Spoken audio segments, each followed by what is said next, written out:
Tudo bem? Meu nome é João Carlos, eu sou professor de História e a conversa de hoje é sobre o liberalismo econômico.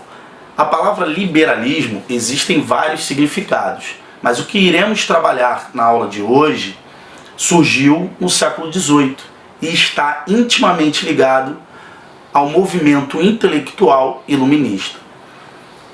Por conta dessa ligação, os pensadores liberais acreditavam que o Estado não deveria interferir de forma absoluta na vida privada e pública do povo de uma forma geral.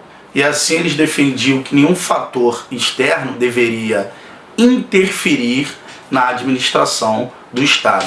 E professor, embolou tudo. Explica aí, por favor. Então vamos lá. Se liguem aqui.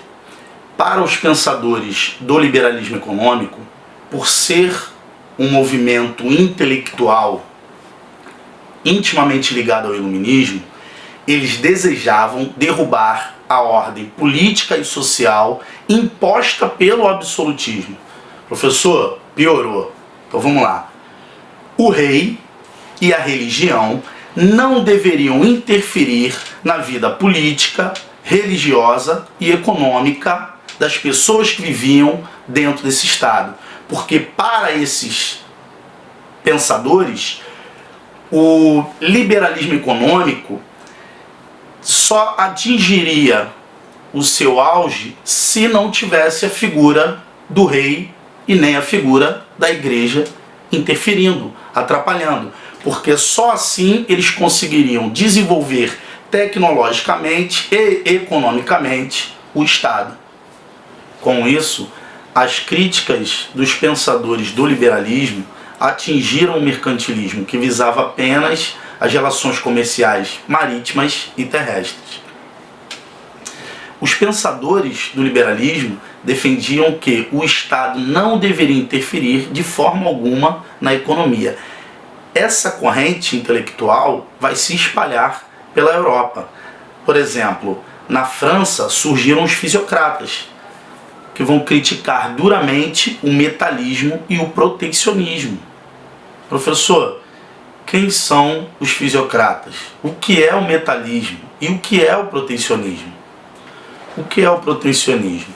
É um sistema de proteção da indústria ou do comércio que, através das leis, o país consegue proibir ou inibir a importação, ou seja, a compra de um determinado produto, através da taxação de impostos sobre o produto estrangeiro.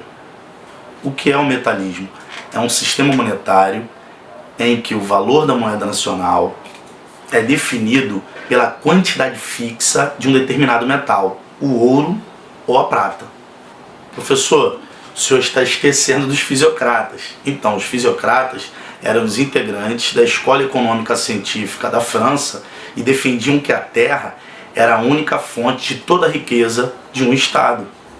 A pressão política dos burgueses e do povo fez com que os reis repensassem a sua forma absolutista de governar. Por quê? Porque todos estavam temendo perder o seu poder, as suas monarquias. Com isso, eles vão se apropriar das próprias ideias iluministas para gerar mais liberdade religiosa e econômica nas suas monarquias.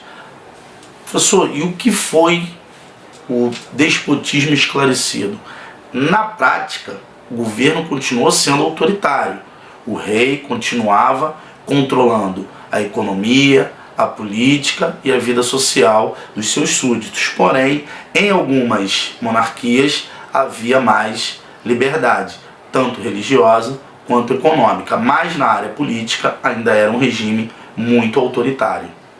Logo, os governantes que adotaram esse tipo de regime foram chamados de déspotas esclarecidos. Um bom exemplo é o rei Frederico II, que era amante da arte e da literatura e da música francesa, mesmo sendo criado pelo seu pai Frederico I para ser um homem militar, conseguiu tornar a Prússia uma grande potência econômica. Um beijo no coração de vocês, fiquem em casa, #História Neles.